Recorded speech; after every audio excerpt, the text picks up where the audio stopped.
All right, good. What's up, guys? We're back. We said no more daily videos, but it's day 121, and we're here with Jeremy Haynes. Hell yeah. And we're in Miami. Part 2. Part 2, official. Live and in the flesh. So all we talked about last time was back-end selling systems, essentially. We talked a lot about the it, entire time. Yeah. So Inner Circle, you've got how many people speaking tomorrow? We've got 4 altogether. We've 4. got you. We've got Jeremy Moser. We've got a $1 million a month trophy winner, Brez, and his, I think marketer is the proper title, Pierre. And we've got, oh man, who else am I missing? There's Is that somebody. Brez Scales? Brez? Yeah, Brez Scales. Oh, cool. Yeah, Never met him. that's Yeah. right. Brez is super cool. I see him all over everything, but I've never. Yeah. I'm spacing on good. the other one. I got somebody else that's a heavy hitter too that's talking, but I've done a tremendous amount of things today since it's the day before the Mastermind, so Yeah, I'm a little fried. Excuse me to the other speaker. I apologize. No, 100%. So Miami. Why Miami? I've lived here 12 years, so this is actually a really good story. Dude, you ready for this? Yeah. So Because I remember the big house. the farmhouse was here. The big house that you had. 12,000 square feet. Yeah. That was in West Miami. Okay, let me run it back. You want to go to the literal beginning? Yeah, of the map? because again, I mean, for anybody who watched the first one, it's like I was in DMM, so I think I paid probably $500, and it was your second or third thing you maybe released. That was the very first info product I'd ever released. So I don't even know where I came upon that, but yeah, you were doing content there. You had that cool office in the back. You had the big half circle thing up front with the cars. Like yeah. Okay, when I very first moved to Miami, I had a buddy at the time that had told me Miami's the shit. He was here for like 3 days. And he said it'd be way better than where we were currently living. I was born and raised in Ohio, unfortunately, and I had left there when I was 18, naturally, as any great person who wants to be awesome in life should. And I had moved to Denver, Colorado, and I was there for about a year. And even at this pace in which you and I are talking now, people in Colorado will tell you, they'll be like, you're talking way too fast. You need to slow down. And that drove me up a fucking wall. They had legalized weed that specific year, and I believe that also contributed to like slowing down society there a lot. And anyway, one of my buddies I grew up with, he was like, dude, we should move to Miami. Like, it's the best place ever. I think it would take us to the next level. And this was 12 years ago. This was like well before all the COVID era. I think a majority of people moved down here during COVID. And that's what drove the prices through the roof. But dude, it was insane. So we didn't have any money. We were like impoverished, okay? And we found a $900 a month apartment that we were going to split. So I was going to pay $450 a month. He was going to pay $450 a month. And we looked on a map. And keep in mind, we didn't have money to come down and look where we were moving. And it looked like we were moving to downtown. Okay. Do you have the ability to pull up the address and throw it on the screen here? Pull it up. There's this address called do you guys like the background, by the way? 535. Yeah, this is Ryan's YouTube channel. Do you like the background? Yeah, go on Google Maps. And go on Google. Go on Google, regular Google, and type in 535 Northwest 7th Street. 535 Northwest 7th Street. There it is. There you go. And then 15,000 square feet. No, dude, this was insane, bro. You're gonna shit yourself. Click on images. So first of all, look at the map. Okay. Oh. The map shows. This is the image in the top right. Click on the top right image, the one that's brown and yellow. So this, yes, that one right there. So okay, we didn't know that this was in the hood, okay? We looked on a map and we thought that, you see this bottom corner right here? Yeah. This is the unit that we lived in. Okay, so we show up, bro, my boy started crying when we showed up, like literally started crying.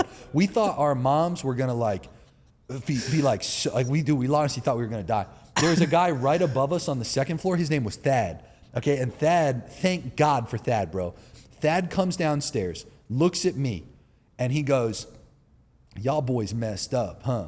And we go, yeah, dude, like, what the fuck is going on? This whole neighborhood had like mobs of dudes on like corners.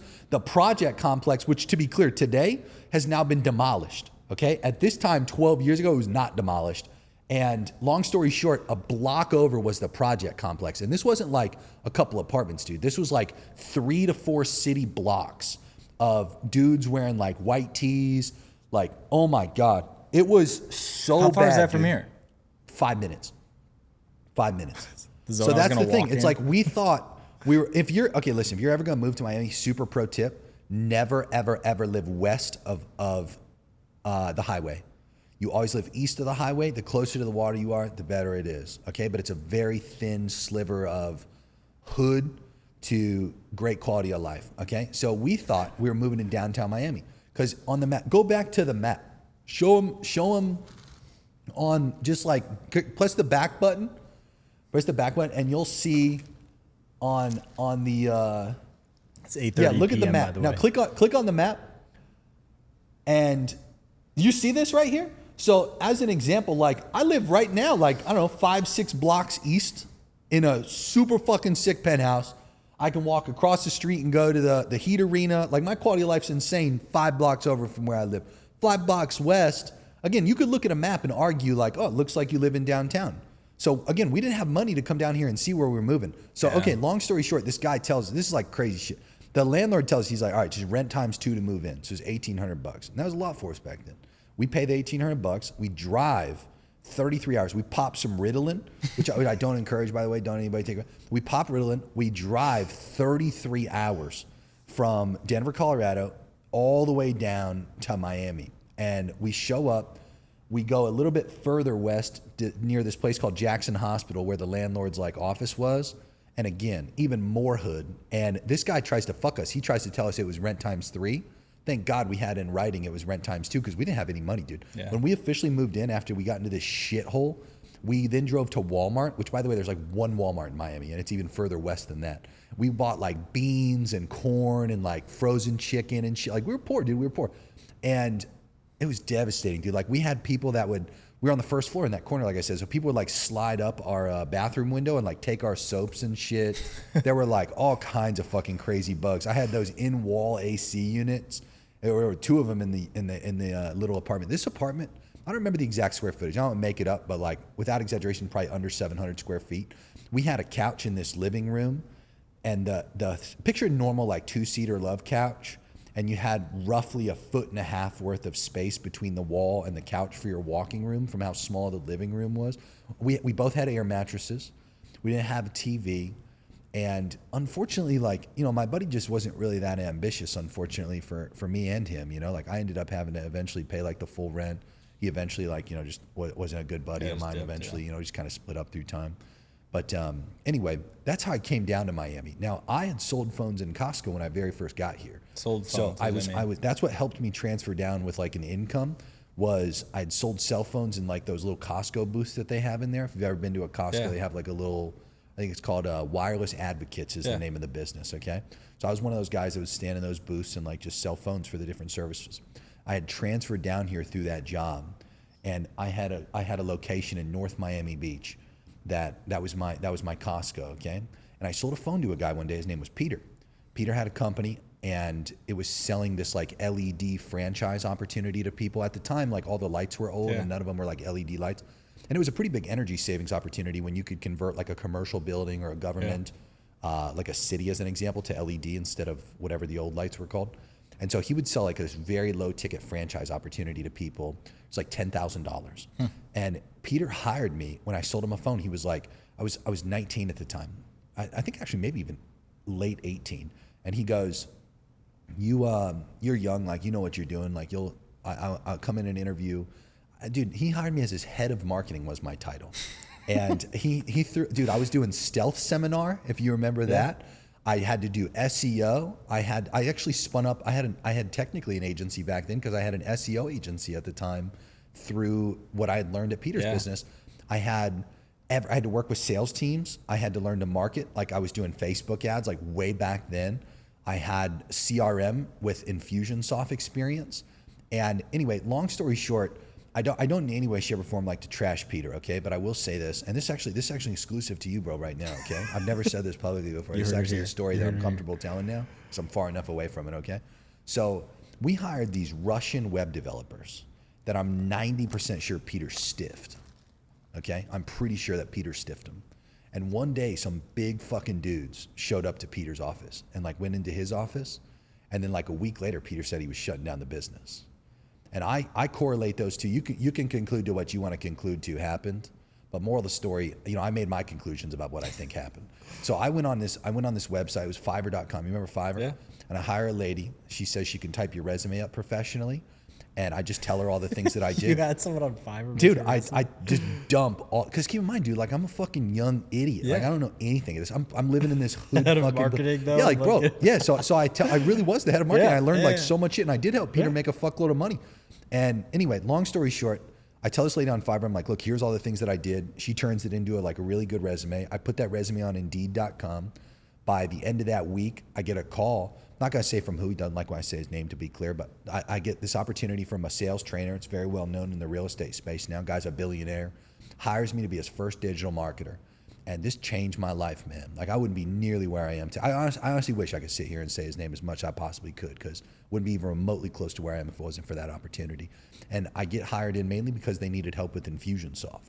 Long story short. Interesting. When is this? This is when I was 19. So this is I'm 31 now, Yeah. so I'm not sure of the exact year. I'm not good with year math, but Yeah, me either. a but I'm good just long time ago. Yeah, bro. no This is public like- math stolen. Yeah. I think it was like 2014 time frame, if I remember correctly, but I fared to be wrong. Yeah. Moral of the story is I get hired in to be his head of, not his head of marketing, to be clear. I get hired to be an email marketing manager originally. And then I was technically a temp because I got hired through this company called Robert Half. Mm-hmm. And dude, really funny story, by the way. Total side note. The day I showed up for my interview, right, I rented a suit, and thank God I did, because like that was definitely a necessity for that job. I sit across unknowingly. You know who Dan Pena is? Yeah. Dude, I sit across from Dan Pena in the lobby, and I have no fucking clue who anybody is. I didn't know any of these people. And I look at Dan Pena. He goes, "What are you here for, young man?" And I go, "I'm here for an interview." I go, "Are you here for an interview?" And he goes, he started laughing his ass off, bro. And he's like, "Kinda, yeah, kinda, actually, yeah." Because he was getting interviewed for one of the shows that they did on the network that they have at the time. And anyway, I ended up telling their COO who interviewed me, I was like, "Yeah, I was just talking to this nice older guy out there in the lobby." And she was like, "You talked to Dan Pena?" And I was like, "Well, yeah. I mean, he asked me a question." Anyway, I was technically a temp for 3 months, and then I get hired on as I think they titled me digital marketing specialist or digital marketing something. And bro, they were doing nothing. They were doing not a fucking thing. So it was like Infusionsoft, like automations, or it was like this copy? was like everything, dude. Copy so plus automations plus so to be context. fair, they had a whole. It's kind of like an internal agency that they had. They just didn't have a marketer, so they had, I think, with one copywriter, 2 graphic designers, 2 web developers, a videographer, and then me. And so I come in originally, and my job was pretty simple. It was like, look, we got like a couple 100,000 leads in this CRM database. The salespeople are all just taking information and like looking on Google and cold calling people. They had inbound leads technically, but they would never dial on any of the inbound leads because they didn't know how to use their CRM. So they were taking these And they were lead fully sheets. in Infusionsoft? They were taking these lead sheets and like uploading them into Infusionsoft, and then like they didn't know how to fucking use it. So my job initially was like teach these people how to use Infusionsoft, build a fuckload of marketing automation to support them. And because I had a full-time marketing job, like, dude, I was building a fuckload of if this, then that logic. Like my automations ran so fucking deep in that business. And that was an incredibly revenue-driven set of actions for them because, again, they were doing at most a weekly newsletter. I think they called it the strategy of the week. And that was the only thing that would blast out to the entire list. And that was the only thing they had going out. I started developing like contextual marketing automation relative to where people were at in the sales process, taught the salespeople how to market different sales stages. I would build contextual marketing automation from the individual sales rep that could get a response back to their inboxes.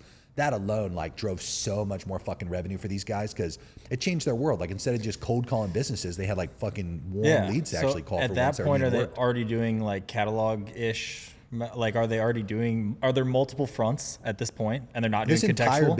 This entire business was, at this point, when I walked into it, solely an outbound business that made a couple $1 million in contract value a month through outbound dialing. Wow. And I just started to propose a lot of the things that I'd learned with Peter's organization, where I was like, dude, we could run ads. And they were like, okay, go ahead. And I would turn on some ads for different things like lead magnets and lead forms. And like eventually we started doing webinars, free and then paid webinars. Dude, even the paid webinars alone were so fun. We would charge like $49 for them. And then we would sell an upsell of this university for $9.97 at the time. And I would never encourage to do $9.97 price in today's day and age, by the way. That's like a scam price now. But at the time, that was like the poppin' fucking price. Yeah. Dude. It's like whatever you were selling, it should be $9.97 at that time. Oh, yeah. You know? So we started doing like a couple $1 million a month. And we had so many e-com products. And like I had simply put just any random idea that could drive revenue, would just propose it, and they would just be like, yeah, go ahead.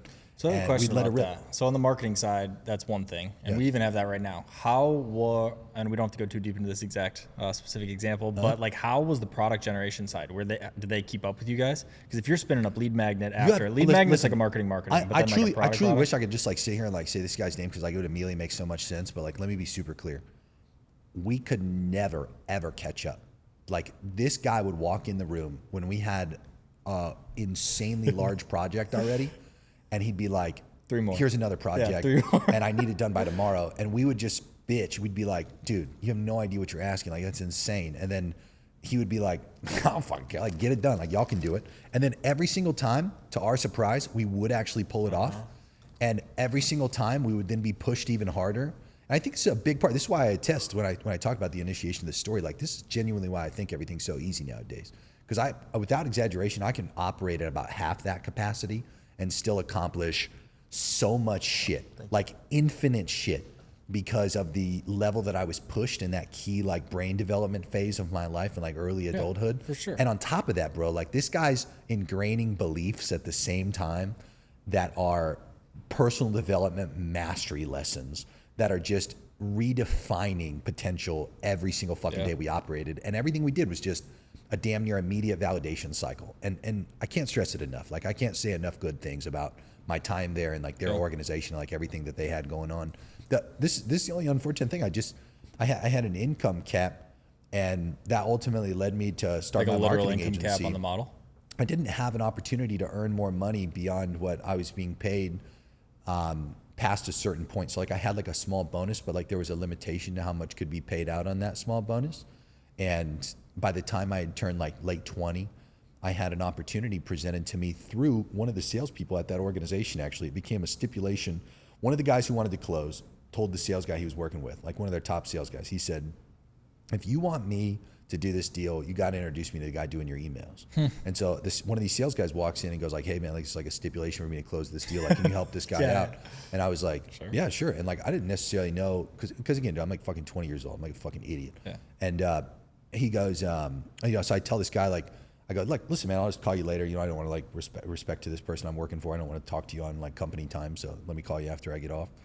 And I call this guy, bro, this guy pays me 12 grand, sends me a check. Now keep in mind, at this point, believe it or not, I'm actually still in that hood place.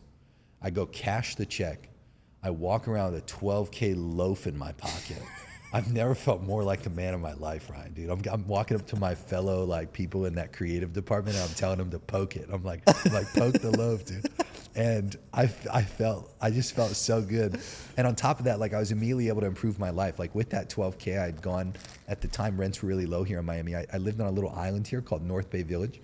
I moved to a little island in the middle of my, like there's Miami and Miami Beach, and in the middle there's these bridges, and one of those bridges that connects has two little islands on it called North Bay Village. I move on the smaller one of those two. I all of a sudden have like a literal 270-degree view of Miami. I'm living on the water. There's like a little boat club attached to this apartment. I'm paying $1,600 a month. I get to move in there with a part of that money, and on top of that, I go buy an Infiniti G37. A little, at the time, this is like a white two-door car with leather seats, bro. I've never felt more like the man of my life, dude. And anyway, I realized in that moment, this guy, this is the craziest part. The amount of work I did for the guy who paid me $12K to help, he had a roofing business. He's actually still a client of ours today. This guy, say the name of all day. He loves when I say his name. His name's Lee Haight. And Lee's a roofer. He runs an amazing roofing business. And Lee also has an education company that at the time he wanted to help get created. And so I was able to help with his roofing business initially. And I was able to help create his education company as well and get that into the market. And long story short, the amount of work I did, excuse me, let's edit that part. The amount of work I did for the guy that I was working with comparatively to the amount of work that I did for Lee was exponentially different, okay? So moral of the story is I realized, okay, I'm making this guy who just paid me, Lee, I'm making Lee a fuckload of money with the things that I'm doing, and they're honestly taking me like a couple hours a week. And comparatively, the main guy that I'm working with, that, again, wouldn't be remotely close to where I am today if it wasn't for this opportunity. I end up being in this position with him where I'm like, okay, I'm now like capped on income, and I'm working like, fucking 10 hours a day on this shit. And I realized like, holy shit, like I could probably start a marketing agency. And I didn't necessarily know what that meant. Like I was pretty retarded, okay, pretty dumb. I get to the point where I'm like, can I do this? Can I like pitch this and sell stuff? And keep in mind, I was working with a sales trainer, so I felt very competent in my sales skills. And I started applying them. So I go out there and I just start pitching businesses. And this shit's crazy, dude. Like this is the kind of thing that you learned about in that first course you bought from me. Yeah. I started pitching people. Initially I was emailing, and then I eventually found this thing called the video pitch. And through time, I evolved to the point where, dude, I did so good in my opinion. You know, I did $50,000 in the first 45 days. And I was so like amazed with what was possible with this like agency model that I like stumbled into. And at the time there was nothing. Like there wasn't like a Ty Lopez SMMA. There wasn't anybody fucking teaching anything about this shit. And I had no idea what it really was. Yeah. I was just like, okay, I understand the concept of this. Like I'm gonna sell these like digital marketing services, and I understand my job. I'm a result-based outcome of making people more money with the digital services I have. Moral of the story is, I get to this point where I'm dialing it up. By the time that you saw that course that you had purchased as an example, that was in late year 2. I had already been doing a couple $100K a month at that point. That's when Ty had come out with his SMMA program, sold a good couple 100,000 people into that thing. Yeah, you said that. That's crazy. And, dude, it's insane. I could talk to you off camera about like the specific numbers, but like truly like fucking insane, dude. And anyway, long story short, I get to this point where I get the opportunity to teach in there, and then I just start getting blown up by people. And I'm like, bro, like the lessons have to be in what you just bought. And they were like, no, they're not. And I love you as a teacher. Like you had the best one out of all of them is what I kept hearing. And I was like, all right, sick. Like I'll make something. So in that office, I had 3 offices at the time. I had one in Miami, I had 2 in Beverly Hills. And anyway, I ended up teaching that first program, the DMM. That was my first education product. And then that entire time, dude, I mean, it's been over a decade now, just been helping all kinds of people. A majority of them initially were in the info space. And then through time, we've just evolved to anything high ticket, like product or service oriented. We've done, I don't even know, dude. I'm not one of the guys that like makes up a crazy amount of money that they've spent on ads, because I gotta keep it real. Like I have no idea, dude. It's so much money that we've made and so much money that we spent. And again, I started when I was 20, so like I wasn't sitting there just tracking it. Yeah.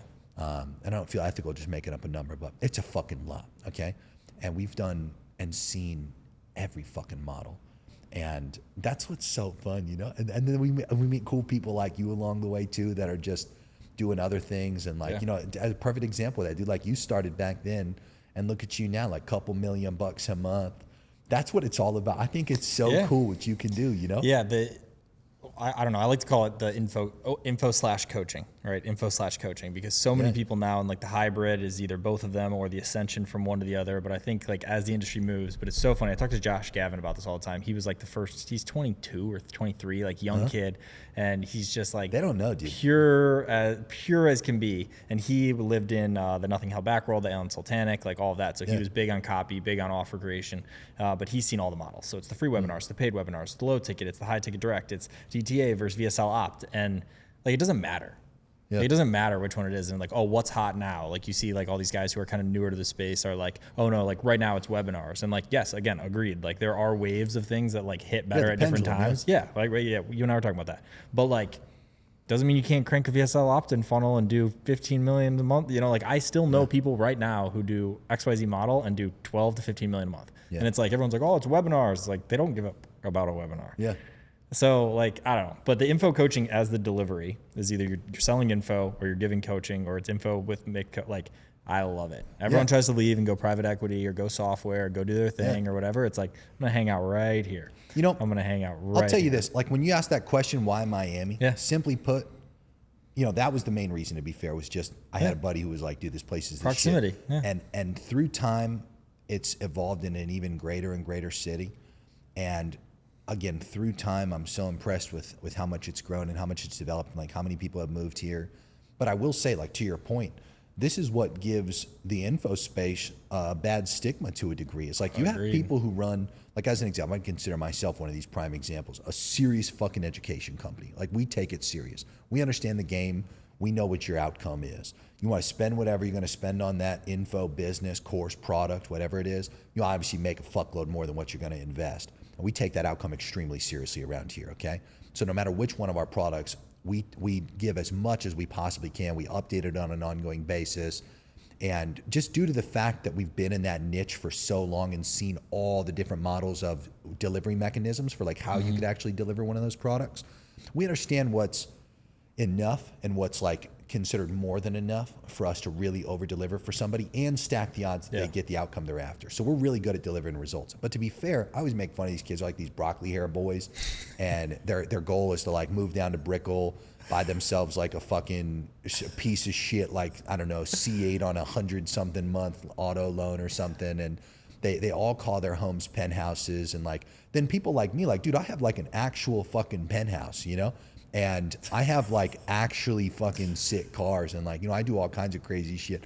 But to be fair, I also just living in Miami, you know, to be fair, I understand the stigma of it. Give or take your individual perception, that alone can dictate whether you trust somebody or have like a lot of skepticism. I fully get that. I teach it all the time. Character development has to do a lot with environment, what you're positioned with, who you align yourself with, things like that. But the point I'm trying to make is the people, you know, like you as an example, who have serious education businesses, that's completely different than somebody, in my opinion, that just like sells a fucking course. Yeah, completely. You know, this isn't like a side piece. This is something that, although yes, to be fair, it makes a minority of my revenue currently relative to my marketing agency and what we do with profit shares, it's still something that we take extremely seriously. And I can't stress it enough. Like, that's really what you got to keep your eye out on. Yeah. But a lot of people, they don't even have willingness to participate in like the info business solely because there's this small demographic. Have you heard me ever talk about the propaganda spectrum? Yeah, but I think you should probably talk about it again. One of my favorite things is when you look out there in the marketplace, like you could look at, as an example, like the president, right? Like if you look at Trump specifically, it's very easy to immediately conclude that there's people who are like diehard Trump supporters and there's people who absolutely fucking hate Trump. Like even just saying the word might actually trigger an emotional response in some of the people sitting here watching this.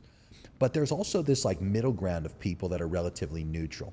Now, certain things have stronger and larger quantities of people that have the sold, like I'm for this person, and stronger and larger quantities of people who are against that person. So like when you look at a president as an example, you could argue on the spectrum that the quantity of people that hate and the quantity of people that are sold are larger, and the quantity of people that are in the middle are smaller. But for a lot of things, I'll give you a great one. This is one I've just randomly heard of, just comes top of mind. Have you ever heard of the new restaurant? It's called Cava, C-A-V-A. Yes. So I've never had an experience with this place. Are you sold that it's good? Are you sold that it's not good? Or are you currently in the middle and you're relatively unsold? I'm relatively unsold. I'm unsold too. I've heard relatively good things. I honestly have no idea what the fuck they even serve. Do you know what they serve? No. Okay, again, I have no idea what they serve and you have no idea what they serve. We're in the middle, right? So it's like we have an opportunity to technically be sold or to technically join the group of people that are unsold and just like, no, I hate that shit. But we, in that example, like if you think of the spectrum, there's a very small quantity of people that are sold, and there's a very small quantity of people that are unsold, and there's a by far and large quantity of people that remain in this position in the middle, the unsold demographic. Now, what sells that middle demographic? What do you mean what sells them? Like what sells them? What makes them lean one way or the other, or what makes them stay in the middle? Education? Think about this.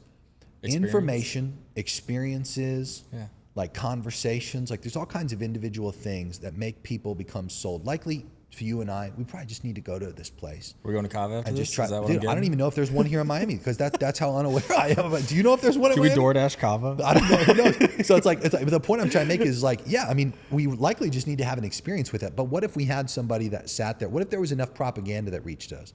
Like, we don't even know what they sell, dude. No, what if they just had content reach us that looked like really good food and we were like, yeah, I've never been there, but that shit looks pretty fucking good, you know? So my point being, the unsold demographic, especially when you compare it to the info demographic, I still think is by and far and large huge. I think it's super large. And I think there's a small percentage of people that are like, dude, personal development courses, mentors, books, events, you fucking feed it to me, I'll buy damn near any of it. I'll be a diehard personal development person for as long as I possibly can. And then there's this same demographic. Think about this. There's YouTube channels that exist that are solely dedicated to the hate of different info businesses. It's crazy. And think about this. This is important to understand. I want to be really clear when I say this. there are plenty of people, I am not in any way, shape, or form denying this, that absolutely deserve to be slandered because they don't run education businesses. They sell a course, okay? And they're just generally unethical people who, to be fair, absolutely do fuck people. Yeah. And some of them, to be fair, inside of that same niche that we participate in are actual scammers. But like, you could argue that same thing about restaurants. You could argue that same thing about politicians. You could argue that same thing about cars. You could argue that same thing about anything, really. But the point I'm attempting to make is, with info, there's that same logic where there's this percentage of people on the other side of the spectrum that are like, I don't give a fuck what you say about somebody and how miraculous the result was that they helped you generate, or how good that course or product or invent or whatever it was that you bought was. Courses are a scam. Okay? But to be fair, the by and large farthest majority is the unsold middle. Okay? And the job of the education business is, the in-market demographic is that little sliver that's already sold and probable to buy, or the part of the people that are in the unsold middle that are open to buy. Like you and I, are we open to buying the Kava place? It's like, I'd say so. If I saw one, honestly, just out of curiosity alone, I'd probably be like, I've heard enough good things where I'd be like, hey, if I'm hungry, I'll fucking swing in there, you know, sure. But that's my point is like, the unsold middle has people that are willing to like swing in. It has people that need convinced to swing in. It has people that even after they buy will stay in the unsold middle and be like, well, maybe I need another one to have a higher impact. But there's also people who buy that immediately swing to the other end of the spectrum. And I can't stress it enough. When you look at the info space, you can't get like this demoralized view that it's all just a bunch of people who think it's a fucking dreadful industry to participate in. You have to remember that the impact that you have, like think about this, right? You help people lose weight, okay? And you specifically help women lose weight. What types of results and what types of emotionally charged responses have you received from the customers that you've helped over the years? It's insane. How much? I was talking to, I think I was talking to you about this, but like we, at one point, like the client wins channel just fires off. We have like an internal Slack channel. It's just like, boom, boom, boom, coaches, CS, whatever, right? Because the front of the company doesn't get to see that. We're like 140 something deep now. So sales, front end of the team, it's a little more difficult for them to see them. So like we're constantly trying to push them to the front. But we were doing such a good job at fulfilling on the contract that we weren't even focused on like the LTV game and like retention. So it was like, what can we get them in this year? Because they sign up for a year versus like, how do we position this so it's a 2-3 lifelong approach? And it is, but it was like almost, I don't want to say too much education, but there was a lot of education that was like cool after the first year. Like you got this on your own, which, you know, you want the continued accountability, you want the continued access, you want that stuff. But all to say, insane. I mean, like we're like the classic, like the chart or the scale. Like we don't do any of that because like you can weigh the exact same amount. Did you just bleep yourself out from saying I always bleep myself out. You don't say I always bleep myself out. Wow. Look at this guy. Classy. Classy. I go off. I'll literally, But no, like literally it's for us, it's much more around the empowerment. It's around, there is an education focus and portion because like at some level we feel obligated to like provide that, yes. Yeah. But at the same time, like those things that you get through personalization, community, accountability, like that you can't get alone. That's the whole point of those, right? Think about this though, like the level of result that you've gotten some of these women specifically that you've helped, like have been genuinely life-changing for them. And I would also like to make it known, again, so like for context, if someone doesn't know our thing, and right, it's like, I look at info coaching a lot of the time as the expert and the marketer, right? Is like kind of what you need to get to a couple 100K, to $1 million, whatever. And then beyond that is kind of like expert, marketer, operator. Those are at least the roles. Doesn't necessarily have to be 3 people. Doesn't have to be 2 people. Could be 1 person. But like those are kind of like the core pieces. And we actually had those as 3 core people. Right. So like I am co-owner, not co-founder. Very, very clear here. Right. Like they started this without me. It was a low ticket thing. That's tomorrow I'm going to talk about is like the quick little like journey of that, the quick little journey of the offers, the funnels, and then like how we got to here. But me coming in as operator in that, like they already had product market fit, meaning they were already helping women directly. So like that's the core. We have the expert, the amazing brand face, the amazing co-founder who like has the connection with the women, both on the emotional level and the physical result level and all those things. So like, and now it's just been expanded throughout 70 plus coaches and like this whole thing. Right now it's a little under 70 coaches, but hired more. So the results are insane. It's like, think about this, right? If you didn't do that, and if you didn't help people with those outcomes, okay, the world would genuinely be in a worse off place. Like those people could have, to be fair, pursued that result in other places. It's not like we're going to negate that from existing and having potential. But again, my point is, imagine if people like you and I didn't exist. Like my job in my world, I help rich people get a fuckload richer because I believe in the power of rich people. I believe in the responsibility we have. I understand the speed in which we can materialize life. I understand the amount of philanthropic help we can produce. I deeply believe in like the transformative outcomes, especially in the info space that we help people produce. But any good product and service, no matter what it is, generally gets somebody a result and an outcome or through some type of problematic scenario, or even if it just sells them into something that they desire and that they want. That's what businesses are for. You know, one of my clients, her name's Cody Sanchez. She teaches people how to buy businesses. Yeah, Cody's awesome. She's been a client I now. consume tons of her content. Dude, love Cody. Just spoke at one of her events, I think last week or the week prior. She's got to come on here. We got to do this. Yeah, Cody, dude, I'll happily make and facilitate an introduction with you and Cody. You guys would get along great. Cody has this statistic that she talks about where she says currently in modern day, 6% of us here in America are business owners. She said back in the Wild West, it was 84% of people were business owners. And a lot of the people out there have fallen victim to like, I'm just going to work a job. And to be fair, it's like, that's okay. It's a crazy stat. I know, it's a huge difference and a huge swing. But like, again, when you hear stuff like that, I think to myself, I'm like, I love what we do with our info businesses, you know, that small percentage of people.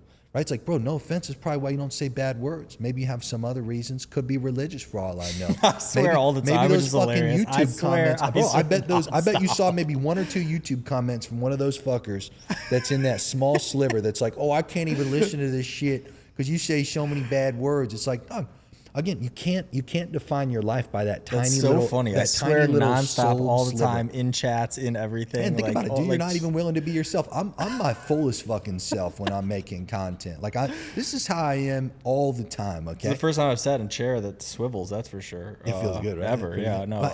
Here's my point. Okay. Info is arguably one of the most transformative, high responsibility businesses that exists when you take it seriously. Agreed.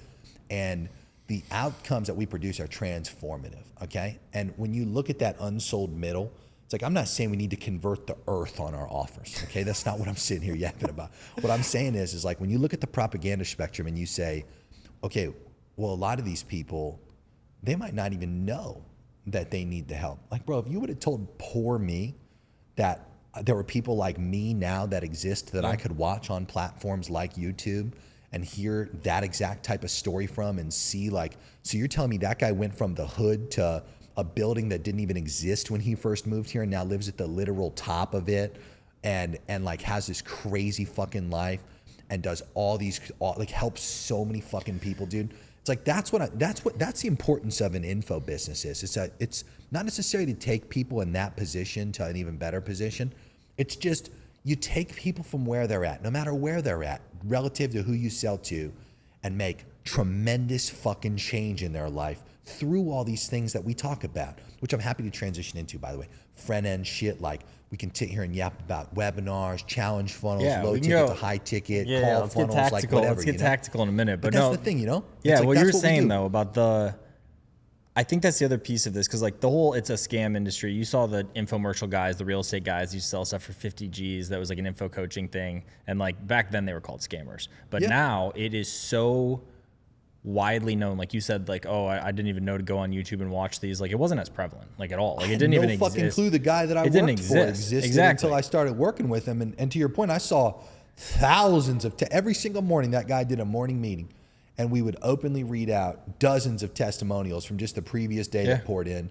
And I was like, who in the fuck is this guy? Like, we're helping the world. And like, I've never even heard of this dude until I started working for him. Like, we got to make this guy known, you know? Now though, so it's so easy to be in info coaching as someone who sells something, which is danger, right? And then it's also so easy to post on XYZ thing and like launch something. I was at the hotel, sitting in the lobby right before I came here, got a little cheese board, got my sparkling water, was posted, and I open up YouTube and it's 3 guys sitting on a couch talking about info. And like, I've heard of like one of them mainly, saw the other 2. They're talking, someone's doing 300 grand a month. This guy's talking about doing 500 or 600 grand a month, and like young dudes crushing it. Like all the power to them. Love it, honestly. Like, just so interesting. Like I haven't heard of any of these guys. I start to go down the rabbit hole real quick on like X and clicking on stuff. And I'm like, oh, and this guy and this guy and this guy. And everyone in the bios are like 500K, like 1.2, 1.7, 100K. It's like all of them, and they all either live here or like a Scottsdale or somewhere. And I'm like, oh, it's just so interesting because all of them, generally they were all talking about selling like a version of the same thing, or there's the info growth operator model now. So it's like all of these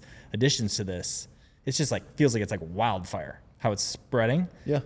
And there can only so much cream can rise to the top. I'll tell you, only I think, so much I think can it's be based on intent, you know, because it's like, I want to be really clear when I say this. Okay. I'm always super transparent about this. I abso-fucking-lutely love money. Okay. I implore you to pay me money so I can help turn that money into more money for you. Okay. My favorite thing on earth is getting richer. Okay. Because when I get richer, I'm getting other people richer. But I take like my intent, okay, when I help people through my info business is, well, I understand the game and I play it extremely fucking well and I play it seriously, okay? We don't just take your money like some dickhead and just go buy dumb shit and just say, haha, like you got fucking scammed. It's like, no, dude, we play the game exactly how it needs to be played. We get the money, we call it the you're fucking me spectrum, okay? So immediately when somebody pays us, we're technically fucking them. And for that short window of time, our sole responsibility is to flip it to them fucking us. We want, like, I'll give you a perfect example. I think I brought this up last time. Yeah, you did. I had a guy, he joined in, paid $5K a month. $5K a month is $60K a year, okay? In the first couple days of him being in there, he goes in, starts learning about those back-end selling systems we were talking about on the part one of this whole thing, and improves his show rate upwards of 40%. Dude made 178 grand in a week. That's the you're fucking me spectrum. In weeks, that guy paid for the entire year within just a 40% improvement in his show rate specifically. It's like, I've had other people join in that are like, oh, my cost per call was $200. I drove it down in under $100. That resulted in X amount of revenue that it produced. It's like, whether it takes a couple weeks, which generally, to be fair, is relatively unrealistic. Most of the time, that's why we tell people they need to be in there for a year. It could take a couple months relative to their speed of problem solving and also the money. Like a guy like you that makes several $1 million, for me to help you lift 10%, you're, again, you fuck me extremely quickly. 2, 5, compared, 10 like points if I get a guy who joins in there at like the bare fucking minimum of making 100K a month, okay, and I got to get that guy 10%. But think about it, 10% of 100K is still 10K extra a month. He's paying me 5. He still fucks me extremely quickly. But again, the point I'm trying to make is really clear. We focus on the you're fucking me spectrum. We immediately know we're technically fucking you until we return your cash, and then from there you're fucking us. And because of how fast we can tilt that spectrum and how good we are at that specific game, I believe that the transparency of, listen, we love your money. We don't virtue signal about the fact that we don't love your money. We absolutely do. But the main thing, and I can't stress this enough from like a mission-driven view, is I want there to be so many more rich people than there are right now on earth. And I want to have a huge part. I want to have a big role in that. I want to help make as many people as I can and without just driving myself into the ground. I don't want to do it with a high level of stress. I don't want to burn myself out, but I will contribute as much as I fucking can to get as many people as I can, as rich as I possibly can, because I came from that impoverished position. And I don't just want to get people rich. I want to get them super fucking rich because, dude, the power of just the speed in which we can materialize a better earth and like change everything for the better. And I see it time and time and time and time again. And the thing is, when you only get rich, you typically only buy the stupid shit and you only have enough to be selfish. But when you get really fucking rich, you get philanthropic because you start to realize like, well, I've already checked all the boxes. I call it summiting. Okay. I believe that the mountain that we climb of success has multiple moments where you've kind of got to chill for a minute and be like, all right, the first thing I bought, as an example, when I initially got to very first thing, the car, the Infiniti G37. That was the first summit. The second summit was, I'm going to go buy a new little place to live. The third summit was, I went to this place called Y3 and I bought a whole fucking closet worth of clothes day in and day out as I continue to close more deals. At that point, it's like I felt better and better. From there, it's like, well, I eventually started to split live between LA and Miami. That felt cool too. Then I got a bunch of cars. Then I got nicer cars. Then I got better places to live. And at a certain point, you just look at your life and you're just like, well, all that shit's out of the way. Like, what do I got to do now? And you start to become philanthropic and high impact. and you become the ultimate gambler. You're willing to take risks to turn money into so much more money, and then the what you do with the fucking money. Anyway, point I'm trying to make is so clear. When you have an info business and you only do it for money, and you sell a course just because you see some other guy making some money with a course, that is one of the illest intents, unless you have like something coupled with it that you feel like genuine about. Like if you look at the lives that you change and you don't feel like that's a part of why you're doing it, if you don't look at the things that you get to go help people do through the ripple effect of helping those other people get richer, I think that's where a lot of the people go wrong in info and why they're interpreted as a scam or why they're interpreted as low trust, because it's transparent based on intention. Yeah. You know, you can tell when somebody genuinely gives a fuck about you. Yeah. And you can tell when somebody's just like, I just want a couple bucks to be able to go buy a fucking Huracan and live in Brickell and say it's a pea house. You know what I mean? When I was saying that, I was watching that video earlier. Like, I respect those kids. I mean, I'm gonna call them kids because younger than me, but like I was listening to how they were talking about things, and like I can learn a lot more, right? I can learn a lot more. I learn things when I hear you talk. I learn things like we're going to talk about next. Like I learn things and all these things, and I try and pull them out. And I was literally just listening, and I was like, this is so interesting, some of the things they were saying about how they viewed it, that, again, cream rises to the top. And like some of these kids, you can just see it in it. Whether it's info right now and something else later, where it's like continue to go up, like you can go infinitely high in info, like very, very high. You can hit exit velocity is what I always say, like when you get out of there. And that's where I want to take this next though with you, because it's like, what is next in that? You want to help all these people get infinitely rich. You want to do that. Cool. You get your percent of there. Do you want to build one? Do you want to be a bigger part of one of these that goes to like the hundreds and hundreds? You've also talked, and I want to pick your brain on this. You said you've had multiple people that have exited that you know that are in that world, which is in my land of what I'm trying to understand and learn. And I kind of have some like context around it, but not a ton. I'm building in a direction of doing it kind of blind. And like what I think are the check boxes or some kind of outcome on the other side of exiting. A lot of the people who exit feel purposeless after. And not worried about that. There's certain things that people can do with like playing a bigger game after they exit, and that's really the whole point of why I think you should exit. Is like, I need a thick fucking lump sum to go play a bigger game.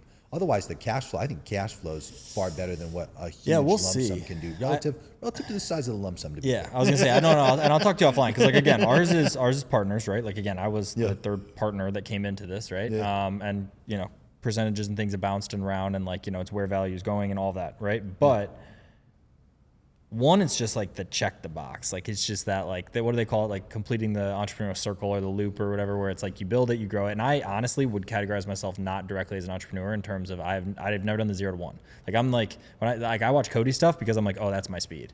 I watch like VSSL, like those guys, and Quiet Light and all that, because I think that if I find something product market fit, I can scale the shit out of it once it exists.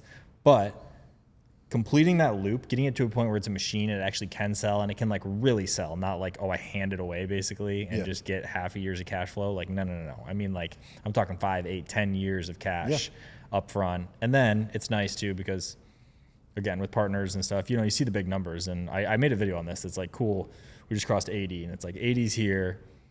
What's margin on that? What's then split across, you know, partners? Then what's split then where you live in your tax zones and how you live and all your stuff? And you break it down. It's like, guys, it's not like that. Like it's not like that. So it's a cool liquidity event. That's 5, 8, 10 years of that, especially if we're going like this, would be sick. Oh yeah. And I want to talk to you offline about some of this stuff, because we have conversations of how we're going to hit exit velocity within info coaching. But the info coaching guys that have sold. Yeah. I heard a 20 mil number. The one that I know, I talked to William Brown on his, and he has kind of a unique setup of how he did his, and it was like $1 million, and I think it was $1.5 million range-ish. But he sold that, had some like seller note on there with some interest on it.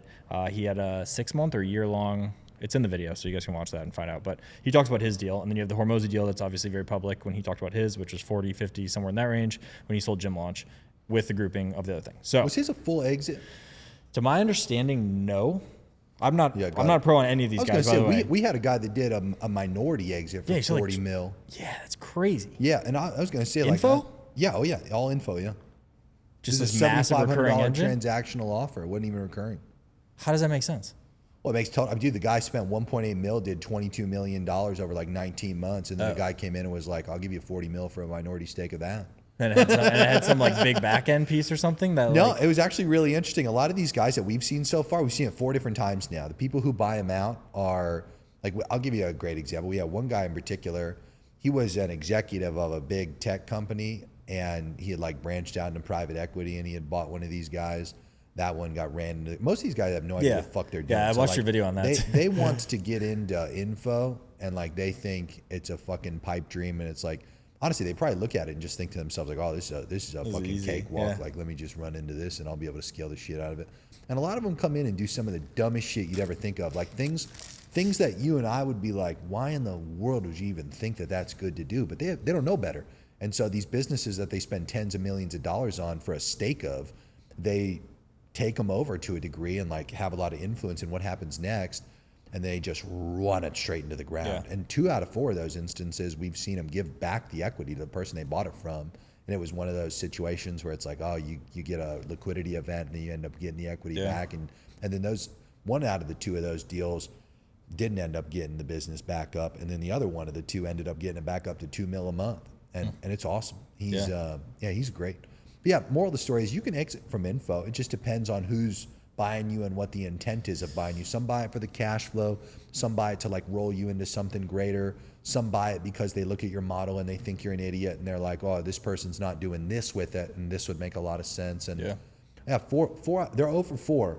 I'll tell you that they're 0 for 4 on whatever they thought. It's not was good. It's not good. I need some track record so people are willing to enter the space. But the people who ran it, the people who ran it, like they obviously had a great time because they got these liquidity events, and like they typically do well after, so they don't end up getting fucked. But yeah, anyway, moral of the story is I've seen it a few times.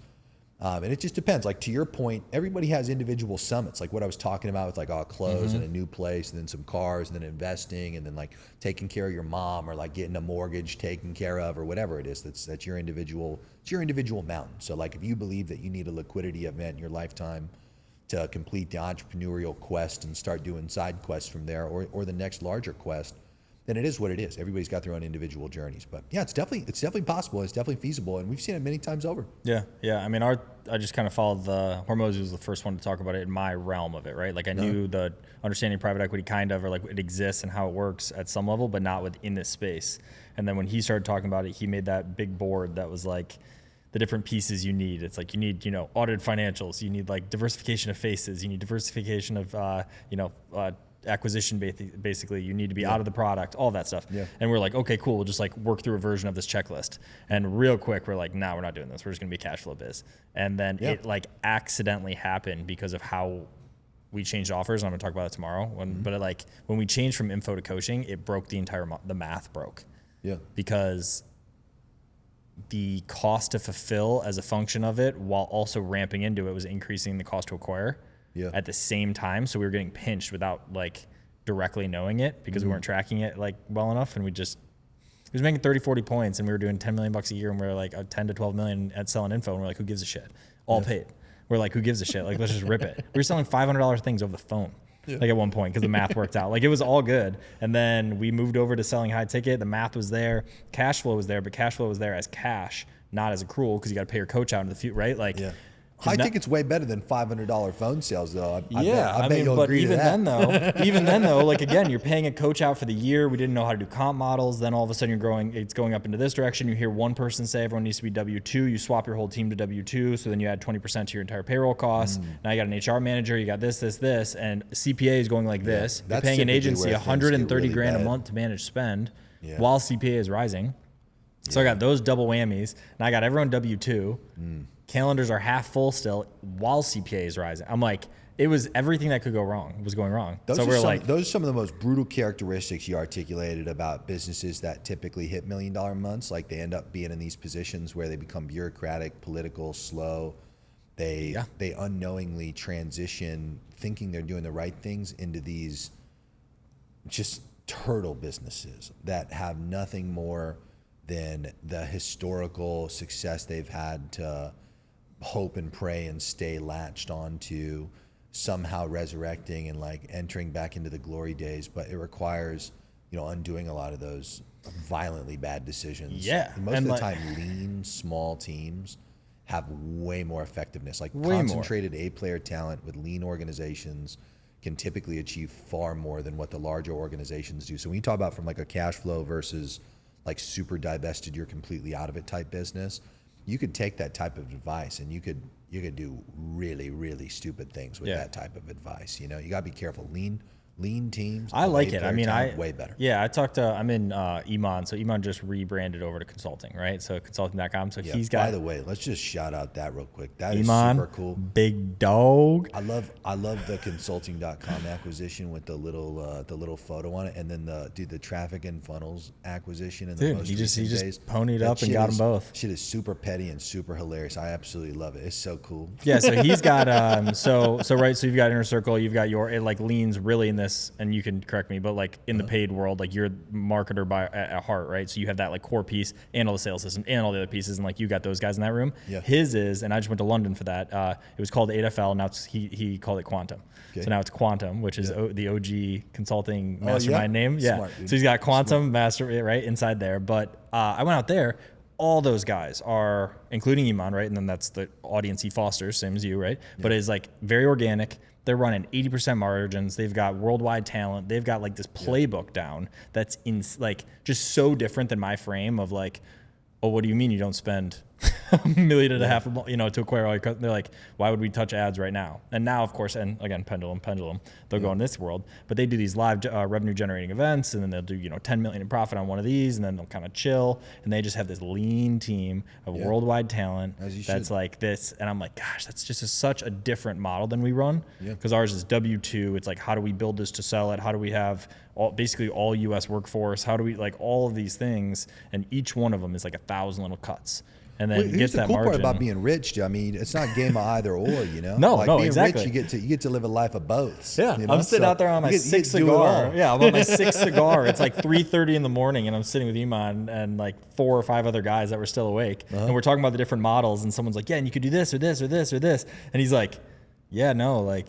No, like he's like I'm gonna run this gambit, and then he's got his million other things he runs, and then he's talking to me and Descend Master guys, and they're talking about like, oh, with the paid, and because they run a very similar model to us, and it was just exactly what you said. It was like we are running our gambit, he's running his, and it's like, cool, they both work. You said what were those guys' names? The guy that you're in the race with currently? Oh, okay, we're gonna public this. Well, I mean, if you want, I don't know if you want to. So keep we are private, doing. Like, we are doing. To me, no, we posted it. Yeah, we posted it. No, we have it was that night. Post about it. It was like 3 a.m. and we're sitting out there, and they're like, "Yeah, first one to 5 million a month," and we're like, "All right, we need some stipulations." Oh, you did it at that. Same event? While we were there. We were at London. We were at consulting.com events in London, and they were like first to 5 million a month, and we're like, wait a minute, because you can have some like crazy ramp, and we're like 2 months back to back, 5 million a month, cash collected. Minimum 15% margin, and first one to do it, and we're all like, just yapping, and it's like 2 Daytonas, because it was me and Luke, so co-founder, and me, and then there are 2 of them. Yeah. So it's like 2 pandas basically, or 2 Daytonas around 30, and then if someone wants a spread, it's like throw someone 5 or 10, we'll figure it out. Makes sense. Well, dude, I'll tell you live on your own channel. They're gonna beat your ass because they're in the inner circle, and dude, I will personally ensure that they have all justifications and excuses removed. Oh, there we go. Yeah, at least remove those. At least remove those. They need to get to that $5 million a month for 2 solid months in a row, as you say. And what's the bet? How much do I'll pay you $10,000 a month to kick them out. Well, I'll tell you what, that's not worth it relative to the story that they'll achieve from being a victor there. And, you know what their victor story right now is? Is the fact that I'll give them a $5 million a month trophy too. And I'll make sure that you're there for that one. And I'll hand it to them. That'd be amazing. I would love that. Yeah. Well, guess what? They have market. They have the market.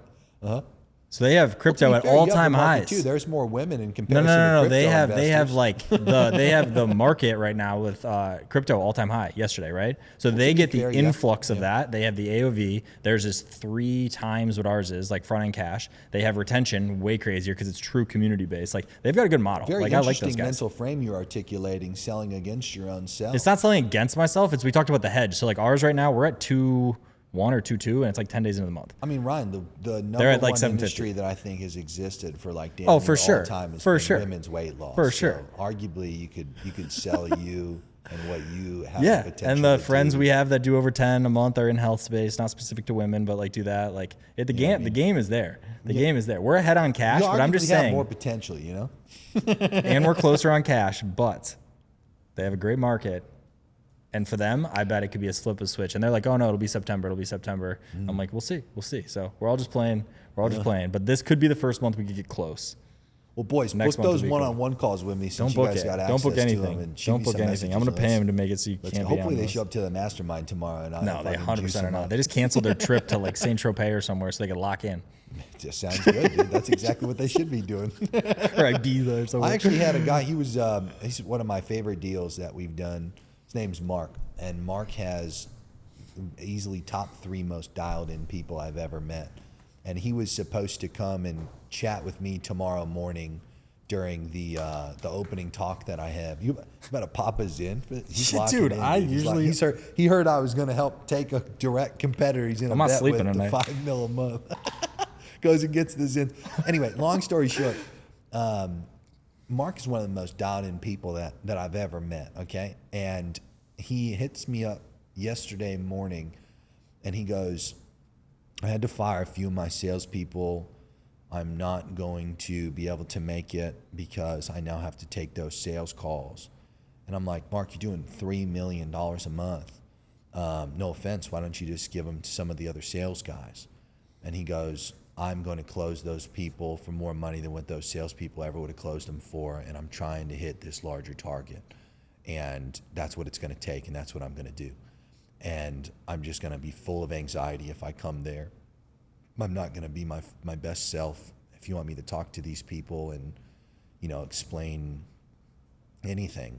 He's like, for me to be my best self, I need to be in a good place. And right now, I don't feel like I'm in a good place. I've got to take these calls. I respect it. And that's exactly what I said. I go, I've had that where I've had a handful of trips that I've had planned, paid out, ready to go on. And then, the moments of okay, it's time to go. I'm like, I just got a bunch of other shit I got to do right now. And if I go, I'm not going to enjoy it at all. I'm just going to be full of a lot of anxiousness as I travel to this, whatever it is. And the point I'm attempting to make is I was really excited to be able to introduce you to this guy tomorrow morning and have you meet him, because I feel like, to your point, he might have been able to help supercharge that $5 million a month number. He was one of the guys who exited for the $40 million and for the minority stake. But that's a perfect characteristic when you look at it. When you talk about what makes it work, whether it's organic, whether it's paid, whether it's through a webinar, whether it's through a call funnel, whether it's through low ticket, whether it's through all of it, no matter what you choose to do, one of the worst possible things that you can fall victim to are the justifications and excuses that prevent speed of execution.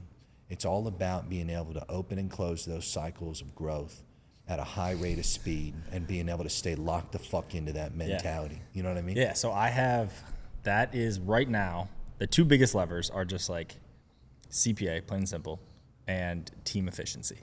So I have a new hire that starts on Wednesday, and I literally marked the no new hires until $5 million a month. We're done. Overhead, you're just stopped. No mas, except on coaching and sales, because I feel like those can those have to kind of sometimes go for volume. That makes sense. Yeah. Project manager, coming from a company with 140 team, 40 million in rev. I'm like, no more timelines of, hey, Thursday, next meeting's on Tuesday. We'll have it by Tuesday. It's same day or Friday. We are collapsing time from now on. We have sickos. We have the craziest, coolest team. We have the C-suite heads are all coming from now places that have done more, except one that's you couldn't hire better because she's come through the company sicko. But we just need the efficiencies on execution, on time. And if we can follow through on that. So she's my direct report, and then will shadow me with all of them. She's like, yeah, we'll have a whip meeting every week. I'll give you all the projects where they're breaking down, all boom, boom, boom. She's gonna meet with all the C-suite and then in all their department meetings. I just set up cadence across every department. It's marketing huddle every day. CS huddle every day, tech huddle every day. I'm you guys are meeting every day. I'm optional on all of them. Pop in. And she's going to be with me. I'm full execution. What are you doing for the charismatic leader meetings? Which one? How are you in your remote organization currently projecting the necessary beliefs and way to think across these people in your organization? Company-wide? How are you doing? So our cadence right now. So Luke and I, so Luke co-founder and CEO, so we were sitting like this for a long time, and it was kind of awkward. We've slowly kind of assembled this C-suite, and now we've directly hired in the C-suite so we have chief of sales, we have a chief of marketing, we have a chief of people/product. That's the kind of funky one that we probably need to break out, because she handles she was a coach, then led all the coaches, then all people things /COO, and kind of bounced around. But she is the one, if you were to pick somebody in the company that's like thoroughbred through and through, culture, internal, and could be external, right? But she completely owns basically the culture internal. So she leads all hands, and she's across that department, meets with everyone. She's like the one person everyone would go to for a one-to-one, right? So like on the people standpoint. We do an ops cross sync on Tuesdays. That is all the C-suite, and then I facilitate that. And then we do Thursdays that are me, Luke, and then the specific department. So it'll be like tech, just me and them back and forth, then fulfillment, then sales, then marketing, and we'll go. And then each of them then have their department breakouts, and we'll pop in those randomly, but those are jazzed up. Dude, where's just the company wide where you just... The all hands is the first Tuesday of every month, and that is Listen, 150 so you only wide. do one a month? Let me tell you a quick story. Okay? All hands. So like I said, that second marketing job I had under the sales trainer real estate guy, I still to this day think it's one of the most effective things that help drive culture in that guy's organization. Culture's not like some cheesy fucking word. Culture's just a shared collective of beliefs that help drive because beliefs drive behavior and actions, okay? So the point of culture is just to shape a collective view that you guys share, like a shared worldview and a shared set of beliefs. Every morning at 9 a.m., okay, at a morning meeting. And the morning meeting would start by sharing a fuckload of testimonials and results that had happened just the day prior. This guy had a lot of material. It was, to a degree, kind of cultish with how awesome this was. It was in a good way, not a bad way. Would take like a book or a video or a training video or something and like read a little excerpt of it or like share a clip of it. Everybody would share their individual department stats. They'd collectively like just ensure the direction of the company relative to the current goals or intentions. And then this guy, the guy who ran this organization, would do like this. It's the super most genuine, like riled up you could possibly fucking get, like motivation talks, where this dude would just get in front of everybody and just be like, okay, like, and he'd share a specific worldview or share a specific belief that by the time that like 30-ish minute morning meeting would end, you would leave the fucking morning meeting, you'd be like, yes, like I understand the mission, like I'm fucking locked in, like I'm ready to go. And then throughout the day, to your point, with all these other random meetings, like all those other random meetings are where like he would physically pop into like the departments and he would tell you like you'd be kind of like demoralized, like, oh my God, like this guy just gave us another fucking crazy whirlwind of a project. And then he would tell you, he'd be like, dude, I'm gonna give you more too. And you can fucking do it, you know, like get this shit done, like you just did it, you know, and like positive reinforcement consistently. And, you know, any and all the training that you needed, and like constantly having these really motivational and enthusiastic characters coming in and helping hold you accountable as well. And I can't stress it enough, the shared, like, dude, if you're only doing that once a month, I think that's a huge disadvantage because it slows everything down. Like you have to you have to understand the power of the charismatic leader, Ryan.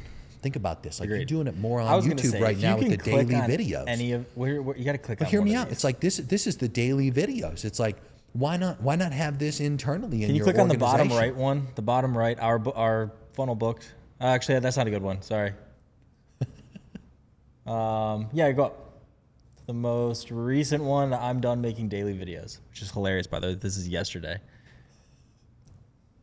Oh, we're gonna get hit. Oh, here we go. This is like meta. This is like a double ad placement. All right, and then just go like 20 seconds in with no audio. Right there. Pause, please. All I share in everything is what did work for us, what did not work for us, and what we're actively doing. Jeremy will tell me something, and I'm directly going to change it. None of this is ever meant to be like, oh, this is the way. And that is what I totally want to make this so clear. Like, I'm like, oh, we do it like this, and we run this cadence, and this is how everyone should run their cadence and all this. Like, this is an iteration that changed a month ago, and changed 3 months ago, and changed a year ago. These meetings didn't even exist. Yeah. So, like, you sharing that and me being like, oh, that's interesting. I was at Iman's event. They talk about their entire first day was how they run their team and culture. And everyone was like, oh. And he kept saying, he was like, you guys don't get it. You guys like aren't getting it. Like you're like, oh, cool. This is how we do our Slack communication, or this is how we have our cadence. And you guys are like, where's the tactical shit? Where's the tactical shit? It's like, no. The reason we can weather every storm, the reason we're at 9 years profitable more and more every year is because of the culture and how we do things. The charismatic leader. And the charismatic leader, which is Iman, right? And that exactly. Leader. And like what he, again, not to like, hype, but his version of that was then we changed how we did ours. We're like, wait, we need more stand-ups. We had one marketing meeting a week that was happening. Sales was the only one that was doing a daily huddle. 5 days a week. That was it. And we're like, wait a minute. We have an entire remote organization, like one, just efficiency wise and like output of team. There's no way that the collaboration or the time to complete projects is happening at the level it could if we just met daily. Like just that alone. So Iman's example is they're like, oh, we do this like team, basically one. His C-suite meets every day. They have this like thing, and then they breaks out into like a team-wide one that then has breakout rooms all connected to it. Yeah. So it's everyone, and then it's like sales, HR, boom, boom, boom, boom, and they like crank through it, and they break out. And it's people like make a fuck full ton of remote. money. I'm never surprised to hear that they have, again, like a daily charismatic Yeah. leader in front of the whole organization. Dude, he's got, again, not to like hype, but like from there, I learned that piece, and I'm like, okay, interesting. Now what you're saying here is I'm like, okay, I'm not that person. Let's be very clear too. I'm the data driven, like here's this and this. Everyone's like, wait, can we do it? And they'll like ask me like, is the math good? Or like, can we sell it for this? Or can we whatever? And like decision wise, but not like necessarily Ryan's like, holding the torch by any means. Like we have other very core people in the company who do that. So I'm trying to think in my head, as you say that, like who would be the person that could lead that every day? And it's likely that chief of people person, like, cause she has it, right? And she has the internal. It's very important to understand. It's like charismatic leaders, they're highly believable individuals that when they articulate a message, right, it's a shared belief that they're attempting for you to inherit, and they're sharing data. Storytelling is really strong in these people, and what they're attempting to do is just keep you aligned to the main intention, to the priority outcome of the organization, and they do so through positive reinforcement storytelling again and again and again, and day in and day out. It's a highly believable character that when you put them in front of your people, they say to themselves, like, I'm really grateful that I'm working a part of this organization for the mission we're currently helping with. And I'm really grateful that I'm here with these people that I'm working alongside of that are also these mission-oriented individuals. And I'm here for these specific outcomes that we're helping the world with. And I can't express it enough. It has to be a person that isn't embraced as like, okay, this person's full of shit and it's like some weird corporate tactic. It has to be genuine. Yeah. It has to be something that actually believes in what you're attempting to achieve and is just constantly reiterating that to the people. Do you do anything with the Whop guys? On and off, yeah. The Whop guys gave me a cool samurai sword that's black obsidian. Shout out to, there's a whole bunch of them, as a matter of fact, that I communicate with. I would like a samurai sword. I just had Cam and Steven on. I would like a samurai sword. Yeah, you got the Whop co-founders. I did. Yeah, I didn't get to meet those boys yet. I've met. I talked to Hunter quite regularly. Yeah. Man, why am I having? I think Sam was one of them. Derek, Sam and Derek were the ones who gave me the sword. Yeah. So all to say though, so they came out right because now Iman's got that Whop deal. So they were they were in London, and we were all sitting here at this table, and someone comes up and is like, God, those Whop guys, they're just all like clones. And it was tuned up. Like there were some definite aggressive party nights at this event, by the way. So it's like 3 a.m. They're like, they're all clones. We're like, what do you mean? It's like, dude, no matter which one you talk to, they're all saying the exact same shit. Yeah. And like what they have fostered with that like young Gen Z like direction that they're going, culture that they have is like cult culture that they have is like crazy. They can all say, they're all saying the same thing. They're all going the same direction. It's like, here's what we're doing. Here's this direction we're going. They have like, very little remote. Right, everyone's in that New York office in the what is it, Domingo or Domino, whatever. You can still do it remote, totally fine. No, for sure. But I'm just saying, like they went the extra oomph. Now they're talking like they're doing that, but they're like, yeah, we need to keep core, and they have that exactly what we were talking about. They'll do these daily stand-ups. Everyone's jammed in. They can't fit in the rooms anymore, so it's like they've got this glass wall. It's profound what that does. To be clear, I'll give you a good one. Right, when you run an ad and you drive it over to a landing page. If there's incongruency between the ad and the landing page, how shit is that conversion rate going to be? Bad. Right now, imagine, right? You have congruency between the ad, the landing page, and then they go and communicate with literally anybody in your organization, like a salesperson initially, potentially a CSM when they inevitably buy, and or potentially a customer service rep through maybe some of the site support that you offer, or customer service phone lines or emails. That congruency that you're talking about having effectiveness between an ad and a landing page and incongruency causing a drop in conversions, the same exact thing happens with people. And the people, if they don't have that same mission-driven outcome and the shared collective set of beliefs, there's a tremendous amount of financial loss that occurs from that incongruency. But more importantly than that, as I mentioned, like these people will show up and they'll typically do a lot more. Like they'll produce a lot more, they'll have a lot more fun. It's just a better quality of life that you'll experience when you inherit it's funny you say that. Good, genuine, mission-driven worldview. Add to Lander, so we were talking about this the other day. So in ours now, and high ticket world, this is very common, but we didn't really think of or talk about it, I guess. We definitely all thought it maybe, but like didn't talk about it. When someone comes in now, they have, yes, the entire marketing funnel, right? So like a VSL opt-in funnel, it's the, 4 or 5, whatever core things, boom, okay? Yeah. And all the messaging that exists there. Next, they're gonna talk to a setter before they talk to a closer. So they're gonna talk to a setter, a closer. They're then gonna talk to a CS rep who does the onboarding piece. Then they're gonna talk to a coach. Then they're gonna have the kind of couple touch points in there. Yeah. And then they're gonna talk to like retention / whatever you wanna call them, right? So, on the tail of the year, or in between and on the tail. So they have 5 direct touch points of like who they have talked to in the company at one given point. And it's like when churn exists and when all of this, like, are they all saying the same thing? Are they all living the same methodology? Are they all representing the brand well? Like, we didn't really talk about that much until the other day, and we're like, ooh, because we would have like a breaking point. We had a couple instances where a client would come in, start to talk to a coach, and like it was not in alignment. Like the client was like, I'm not going to go there, but like was out of the box. You like my face right there? I was gonna say you got this little like smoochy face in the corner. Yeah, but like, no, seriously though, like it was just not in alignment, and we kick clients out who are like that. Yeah, you should. So like they come in. I fucking love kicking the wrong people out. We do that. Yeah, and we're just like, cool, refund, very liberal in that regard of like if someone comes in and gets bullied from a sales rep and like you hear back and it's not good, or like there's an issue there, cool, refund. Like try to win them. I'm talking about both. If somehow the wrong people get in. Like, I'm talking about the wrong person came in and as like some personality traits that we just are not going to accept in our community, and had said some stuff to some coaches and like and we're like, boom, done. Like sorry about this. Like all good. Here's your money back. Yeah. But it was a very interesting thing for us. We're like, oh, this is interesting. And then we had some stuff on the back end that was happening where there was some difference in aggression of selling, and it like didn't align with how they had experienced the other portions of the company and how we like to show. But yeah, it's crazy. And so let's get tactical, because using that, going now to the front, I like call funnels. I like that world, and to tie these together because it's like malleable. Because you have so much room, both in the cash flow, both in the conversation, because you're talking to a person on the phone. Like you have more room than, I'm not a good copywriter. I'm not a good, like never have been. ChatGPT saved my life because I could get stuff at least live for 80% of the way, and someone could fix it after, right? And like it works. Like I know the mechanics, the math, what needs to happen structurally, all that, but like get me on an offer and like full ideation. Like I've never done that. That's not really my world at all. So selling something direct to cart, that's not that's like actually selling something, like truly long form sales page, truly like full VSL script, any of that stuff, like that's selling it, not selling to book a call. Yeah.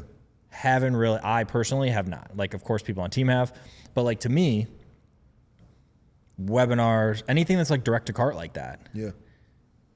I just feel like it has, especially for someone who's just starting, such a higher risk level. Oh, 100%. Than going to the phone, because of the cash flow, because of the malleability of being able to like dance the phone and be like, oh, maybe I can kind of tweak. You can sell them anything on the phone. You can completely change your offer on the phone.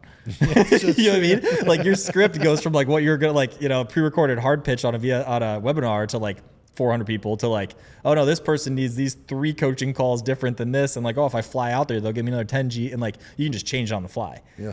And then you can learn, and then you can iterate on the front end. And like, it's this like cool loop. And that's why I love them. That's why I think everyone should start with them. What is this whole, now everyone's doing webinar funnels? I have so many instances of this. The amount of people have DM'd me from doing all this stuff, and that I've seen the different models, and you've obviously worked with a lot of people who have different models. Yeah. But like, what's the meta? What's the meta? I hear webinar funnels. I mean, I can get selfish and be like, let's workshop how we would do one right now. Because I don't want to distract. Right now we have 4 or 5 lead funnels, I'm calling them. So, which is basically opt-in, VSL opt-ins and DTAs. So direct to VSLs. Yeah. And then we have low ticket, which are low ticket ascension, not AOV focused. Smart play. Right? So like those are the 2. And now, so we have like 4 or 5 of these. You're not doing webinars right now? We've never done a webinar. Yeah. Typically the big ones, call funnels, depending on your, and I want to be really clear, it depends on where you originate from and what types of funnels you're already running. A lot of people that come to us, they'll already have gotten something going with paid, or they're coming from organic and just getting into paid. And typically you have to have something that you can roll over that's already worked well with your sales organization. If you're taking calls, whether it's from webinars, low ticket to high ticket, DM ads, call funnels, doesn't matter what it is. It's typically best to roll over whatever already works. So it's very important to play into your strengths in that regard to reduce the risks of initially spending money via paid ads. But it can be any one of those. Paid call funnels, to be clear. We I want to be very direct when I say this. When we sell to the general public, we'll do an opt-in on a VSL funnel, but typically when we sell to rich people, Like, fucking hate opt-ins. you hate money. What is it you say? Nobody ever, listen, nobody ever does basic fucking math on call funnels where if you have an opt-in, and you look at the people who don't apply or even apply and don't schedule, okay? And you just run a basic report that says how many people were we able to sell that opted in and never scheduled. It is shocking in most instances to the person who runs the report for the first time that they literally make like no money off the people who opt in and don't schedule. No, they'll make no money off the people who opt in and don't schedule. Like they don't have any system for it. No, correct. Me too. Yeah. We are those people. Yeah. I was doing the count of leads that never book. I was saying was 60, 70%, but and if so you want to go, you're not even selling to the people who opt in. It's like that's what I'm talking about. And most people, it doesn't matter even what duration. I'm taking notes. I'm not texting. I'm taking very notes. important to understand. Like over whatever duration you actually look, the justification is usually, oh well, we're going to collect their email and we'll be able to sell to them later, or like, oh, I got a setter team that's going to call them and sell them, and it's like, okay, well, why the fuck is nobody buying then? If you run the math and you see literally nobody bought who opted in and didn't schedule. Okay, so generally the justification is remove the opt-in. Even sometimes if you're selling to the general public, because all it does is just you're willingly and artificially inflating your own cost per call in that case. So typically removing it is better, but I want to be fair in saying if you do actually run the math and you obviously see that you do sell people who opt in, who don't schedule, but later buy, nothing wrong with that. That's the justification to keep it, but you have to have the right systems in place, whether it be the marketing automation to support it, the remarketing to support it, and or just the setter team that's aggressive, as you would call it, the sickos, to be able to reach out to those fuckers and hit them up, dude. So do you know our flow of our core one? You've talked about it. Okay, so a little bit. So like ours is ugly ass opt-in page that's like OG. That's name and email only, not phone number. When we put phone number, it's 25-30% drop in that. And again, we aren't utilizing. We've tried things with AI text and setters. We didn't have setters until 71 million, by the way. Yeah. So fun fact. 30-minute bookings, volume, just go. Yeah. That's just what it's been. So now all these shifts have happened and changed. But for us, the idea behind it is, again, we're selling kind of like we have if you look at the math of the demographic we're selling to, like, yes, they are in comparison to the rest of the market, it is technically like the highest, disposable income bracket. Yeah. Yes. But is it the business owner that's doing XYZ, or is it the high performer, or do you, like any of that? It's technically the general public. Yeah. It's technically mass market B2C, right? Yeah. So for us, it's landed around consumption. And when you throw them to a DTA page, they are not yet there. They are not there emotionally. Sense. They're not there consumption wise. So ours is opt-in, put it through VSL, like a true gated, wait until CTA. Our VSLs are 26, 20, 30, and the CTA is there at like 24 minutes. Then apply. We send them the classic kind of like go to the bonus page, get your free bonuses, replay on top of there, ton of testimonial wall to get bonuses, more consumption. They get free products they can get access to, and then they have contextual emails for every bucket. So they have the opt no apps, they have the app no books, they have like the no show, like we have all those, and then we email twice a day, every day. Good. And send that to the main list of 30-day opens and 90-day clicks. And then, which is hundreds, whatever, thousands, right? Yep. Twice a day, every day. Yeah, good. And those get pushed 98% of the time, 95% of the time, to value that's on the site. So they get linked to a video that's on the site. We do insane amount of content production. That's all basically middle and bottom of the funnel. We have never optimized for organic, like true, like virality or whatever, which we should, and we're now trying to lean into a little bit because it's like stupid that we haven't. With the trust element of it, yeah. Because people will look you up in these other places. Well, no, so we have that. So that's what I mean. Yeah. So like it exists for middle and bottom. So we'll take something, upload video, long form. We just hit 1 million downloads on the podcast. Like we have all that stuff. They go onto the site. We send an email, link them there. They hit it, and it's like, oh, here are another 300 videos I can watch that are specific to me in some capacity, or oh, it's like menopause mindset, muscles, macros, right? Like they hit in these different buckets, and they do that. That's where the consumption lives, and every CTA is apply now. Everything is apply now. As it should be. Right? So like that's been our model, but now low ticket thing, very interesting. But DTA is just such an interesting one for us where it's just headline VSL button. And it's like the consumption's kind of not there. Can I tell you about I'm going to tell you about tech real quick, okay? It's called horizontal funnel scaling, okay? And I accidentally did this one time with that guy I was telling you about, the top 3 most dialed in people, Mark. He had a page that was just that headline VSL application.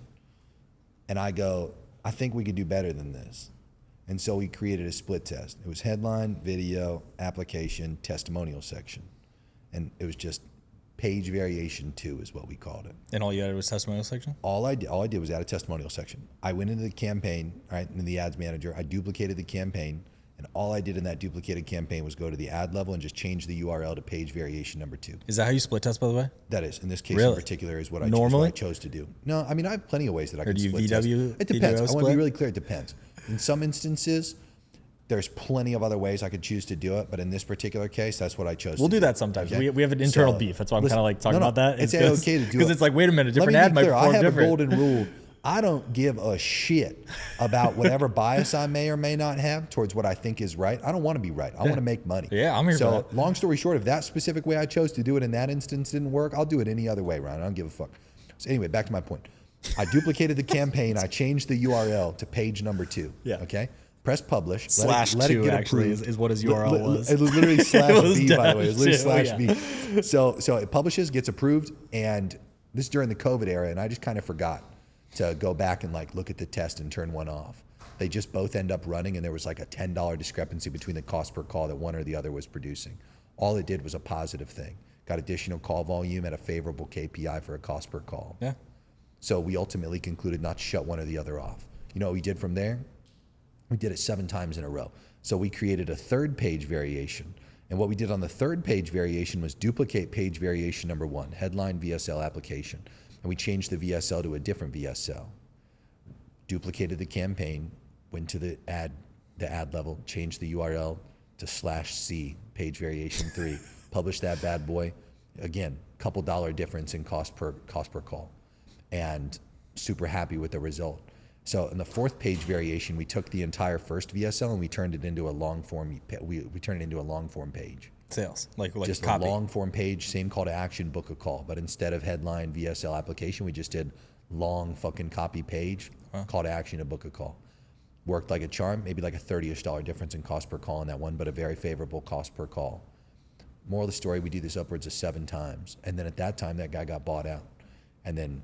Obviously, we would have done it. I would have imagined. No, like you're so diversified on your acquisition. I'm not exaggerating, dude. We probably would have done that like dozens of times in a row. And a lot of the times, what you might think is like, as an example, you made upwards of $70+ million off just a call funnel, dude.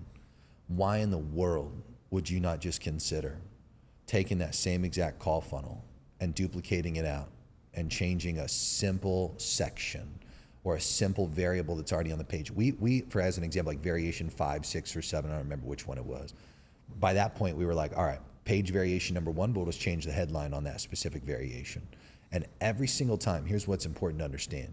When you find a majority hook, or you find a hook that has a large swath of people that continuously buy from it, there's no need, in most instances, to try to test too far beyond it. The better way to approach it is, let me do horizontal funnel scaling, or let me take that same set of hooks and package it into a different conversion mechanism. Like, you can introduce low ticket because, to be fair, that's a preferential way for some people to buy comparatively to the way you're currently attempting to get people 100%. to buy. You realistically, without exaggeration, could have tacked on a whole nother couple million a month just through having things like a webinar as an example for the people who have that preference of purchase. The low ticket to high ticket, DM ads, content ad strategies. There's plenty of things you could have done. But to be fair, it's really important to note, you found something that worked, and all you really need to do, more so, it's a priority in my opinion to do before you choose almost anything else, is to horizontally funnel scale that bad boy, because then you end up having this diverse amount of campaigns that you can scale the shit out of. And you don't even have to do them all within the same account. You could do them across several ad accounts, so you diversify the risk a little bit as well. And I'm not exaggerating, dude. I think that might hit harder than some of these other things that you might take on as an initiative. But here's the cool part. Like we talked about before, being a rich person, you don't have to live a life of either ors, you know? What you could do at your current point in revenue is you can hire an individual and say your sole responsibility is this specific funnel. So a great example of this, Ty bless you, okay? When my buddy Brandon Carter and I, when one of us sneeze, we say Ty bless you, because Mr. Ty Lopez and the amount of revenue that man's fucking made, okay? As a great lesson of this. Ty, I'll give you a good example, like how Ty and I currently work together. He gave me a challenge funnel. He was like, you just cracked a fuckload of money on a challenge funnel with one of your clients. Let's run a challenge funnel together. It's like, we don't work together in any other capacity currently beyond just this current challenge funnel we're going to run a bunch of traffic to, spend a fuckload of money on, and try to get a thick lump sum from. How many other markets you think Ty has at once right now that own different specific funnels? Can you think to yourself how beneficial it would be, rather than just having a single individual or even potentially two individuals manage all these different types of funnels, and instead just say, okay, you currently run the low ticket to high ticket division. You currently run my call funnel division. If you have that person that runs your call funnel division that you're gonna dare take attention off that shit and put onto some of these other initiatives, I would implore you to instead hire an individual role per conversion mechanism type, per funnel type. You understand? Yeah. The power of that is extreme. Yeah, no, that is. And it adds a tremendous, dude, A-player talent on that. Like, what do you think I'm gonna do with this Ty challenge funnel, since that's the only way right now I'm gonna be able to make buku bucks with Ty? Hammer it. Dude, that's all my attention right there. Yeah. It's just on that deal, just on that one funnel type. Anytime I get a client that's like, all right, you got this funnel to run and this funnel to run and this funnel to run and this funnel to run, it's like, don't get me wrong, we'll still crack a good couple mil a month or $1 million a month or do our absolute best on the deal. But I can't stress it enough. It's like, why do you think you hit that number? And why do you think it was all from one funnel type? Yeah, well, that's what I was saying earlier. It's like right now, all I keep saying is one lead funnel, one buyer funnel. Yeah, and man. it's like, oh, we have 6 of these, and like, oh, when we have 6 low tickets, and it's like, can we just crack 1 to 300 to 500 units a day? Think about this, like low ticket to high ticket is a good idea, but it should be a specific person in your account. The horizontal funnel scaling, though, it plays into that exact same thesis of technically it's all still one funnel type. Yes. It's just you might add a different hook onto one of these funnels, or you might just change a specific section, or add or remove a specific section, or change a variable of a specific section. Have you ever done that yet? That's one of my favorite We have like scaling strategies some to do. portion, and it's funny because Luke's always like, oh, the ad account likes variety, and like he'll like always say this stuff, but like we'll have a different, because we were split testing 2 VSLs for months, like too long. And they were like basically the same, which means you have no winner. And like, but the idea was just like, well, if we have the same, and like our tracking was kind of not amazing then. So we're like, we don't know exactly, but they're pretty close. And we had one of them set as the control on the replay page, which obviously gets a shitload of views because most people are going to opt in, start to watch it, come back to it later in their email in some capacity and like do that later. So that one was really getting like a majority of the mind share, but both were on the front. And we left it for like 8 months of just like 2 of them in there. And that was a big, you know, during that era of like us going, dude, you should have done it upwards of 7 times over. Yeah, I mean, at some level we did. But yeah, now we have 4 or 5 actual front ends, full dedicated funnels. We have like two different messaging ones from one brand face, and then we have another brand face one, and then we have the original brand face on a DTA, and then we have an original brand face low ticket. So right now we have 5 core that are running, and it's like, which one is actually working? That can beat the control. Because that's what my whole thing is. Like, can we just beat the OG one that we've now literally rammed like 75 probably of it through? And it's like, which one? And there's one in there. And it's funny because the CTA in there talks about how it's like this high ticket program and stuff that they're applying for. And it's like show rates are better, close rates are better, cash collected per is better. It's like lean into that one. Yeah. Like that's, you know, the kind of clear winner, and it has a different messaging line. So again, not my full speed. Marketing team's got this unlocked, but like, yeah. So we're dancing that line, dancing the sales line. Dude, sounds good. Hey, I'll wrap this up for Ryan, because to be clear, for all those who don't know and maybe potentially see this episode posted whenever you choose to post it, we've got one of my favorite people in the house, and I don't know how you're going to pull this off, but you probably got another good few hours of interviews to go through with the legend, Mr. Josh Troy. Runs Wires from Strangers. And Wires from Strangers. Arguably one of the highest standard people I think I've met inside of the sales space. And I don't want to sit here and hog the talk time here tonight. We like the talk time. Does that mean we have a part 3 coming? Dude, I think arguably technically so, I guess, right? You know, because we didn't even really get that much. We didn't talk technical anything. Stuff. No.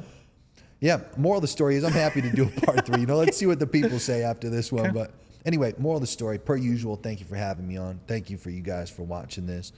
You can find a bunch of my stuff on YouTube too. Ryan said last time, he said, if you watch Jeremy's channel, you probably watch my channel and vice versa. And I went into my YouTube studio thing after, and you're actually the #1 channel that YouTube tells me other people watch my content. So you were absolutely right in that regard.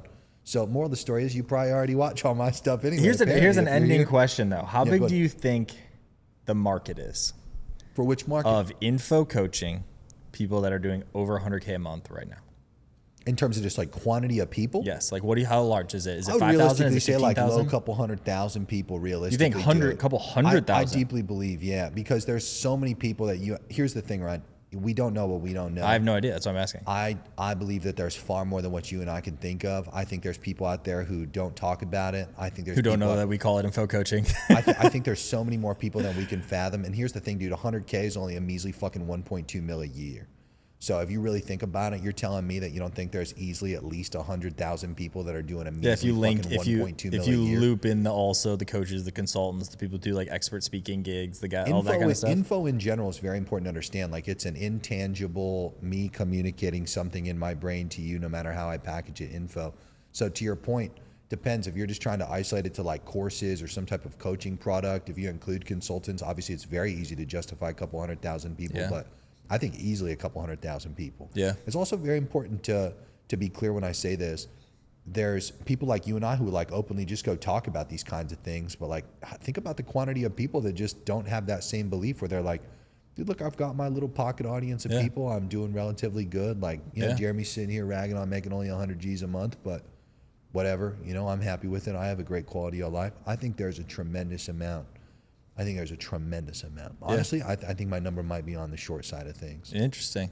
Yeah, because there's 7+ billion people. We're almost at 8 billion people on the planet, dude. You're telling me you don't think a measly fucking couple $100,000 or well, the reason I'm asking is because like when I started doing this, I was like, okay, cool. Like based on the people I see in the niche in the online, right? It's like once you start to get into beginner land is when you start to kind of like go like this on subscribers. It feels like, and like I didn't want that. That was like my specific goal was not to like over produce and do it in a direction or like make it all catchy in whatever way. It was like stay in pocket, stay in the honey pot. And I feel like I did a good job of that, but it's like, you know, 7,000 people or something. I'm like, cool, that is like enough of my honey pot.